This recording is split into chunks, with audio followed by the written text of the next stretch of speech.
From the Oklahoma newsroom, this is a Thunder Update. I'm Jenny Carlson. An interesting podcast dropped earlier this week. Shaquille O'Neal has one he does, and he had his old buddy Kobe Bryant on with him, and some interesting talk came up during that podcast. Darnell Mayberry joins us to break it down a little bit and to maybe talk about how it might impact the Thunder and some of their superstars. Darnell, obviously, Kobe and Shaq play together with the Lakers back in the day, but it was a messy breakup. The two of them just didn't really get along at the end. Some interesting stuff came out of that, sort of about alpha males, if you will, and coexisting together. What did those guys have to say about just some of the roots of their breakup, their relationship, if you will? Well, you know, obviously, as you mentioned, it was a very nasty breakup and a lot of animosity there between the two. But Kobe actually had something interesting to say when he compared it to Michael Jordan and Wilt Chamberlain if they ever played in their primes. You know, you had these two alpha males, and he referenced how hard that would be for those two guys to coexist. And he said at some point, you know, Michael Jordan would want to come along and prove that he belonged in the league. His exact quote was, "How many years would Michael Jordan and Wilt Chamberlain be playing together with Wilt in his prime and Michael wanting to come up and grow?" And so that got us to thinking, you know, how does this relate to Kevin Durant and Russell Westbrook? I mean, you got Kevin Durant, who's the four-time scoring champ, Russell Westbrook, who really emerged as Kevin Durant took a seat last year due to injuries, and then Russell led the league in scoring. So now you have that sort of similar dynamic in some ways here in Oklahoma City, but for a lot of ways it's also different. I mean, we never hear much, you know, in terms of being on the ground here in Oklahoma City about how these guys are have any kind of animosity toward each other and how they made it work. So that's kind of what we're examining this weekend in the Oklahoman. Yeah, that's a story that you're going to have coming out in the Sunday Oklahoman, Darnell, and it is interesting because, you know, a couple years ago, all you heard in the national media was how Durant and Westbrook did not get along, and everybody that was here in Oklahoma City said, we really just don't see the evidence of it, Darnell. You've covered this team since day one. You've been around these guys as much as anyone.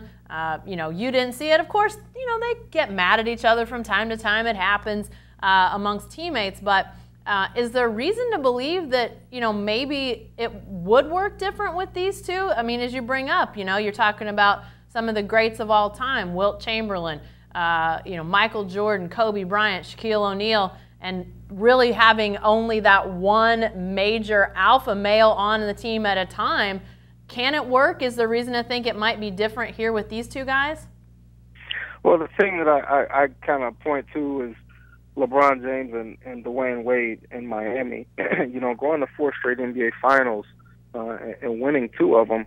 You know, those two guys are both alpha males. LeBron, obviously the best player in the league by most people's opinion, and Dwayne Wade, who won a title on his own before LeBron ever got to Miami. Those two guys made it work. Not to mention they had Chris Bosh there too, who was, people forget, the man in Toronto for a couple years before going to Miami. So, you know, I do think it can work, and look, it has worked to a certain degree here in Oklahoma City. They just haven't found a way, for various reasons, to win a championship just yet. So now, if it can continue after championships, I think that's a big question mark. You know, Kobe and Shaq won 3 together before all of that animosity really started to bubble up and boil over. So I think that's the big question mark. Can they coexist well into their primes and, you know, going into their 30s where maybe they have a championship or 2, and then they want other things and start looking around and say, hey, you know, I want this for myself, or I want that for myself. I think that's the big question. You know, lastly, Darnell, the thing that sort of strikes me is in today's NBA, there's sort of this move to consolidate talent, superstars, recruiting superstars. I mean, obviously, you bring up Miami, that's the great example out there, but, you know, LeBron drawing guys to Cleveland when he goes there, things going on with the Clippers and trying to, you know, keep those superstars together, those all-stars together. We see it around the league in different places. It almost seems like it's sort of bucking that trend that great players with big personalities could be together. I don't know, is something different today, or are guys just maybe not acutely aware of how difficult it is to have those personalities until they're in the middle of it, like Kobe and Shaq found themselves back in the day? Yeah, I think it's good on paper and it sounds good, it looks good, but then once you get in it, and it also depends on who you're playing with. You know, like Chris Paul and Blake Griffin, for instance. I mean, two totally different players with totally different skill sets, just like Kobe and Shaq were. But you know, Blake Griffin doesn't always need the ball, and Chris Paul is getting him the ball. You know, so Kobe was a scorer, Shaq was a scorer. So you know, Chris Paul and the Clipper situation, for example, those guys complement each other. I think this situation with Kevin and Russ could be a little explosive because Russell likes to score, and he does get his teammates involved.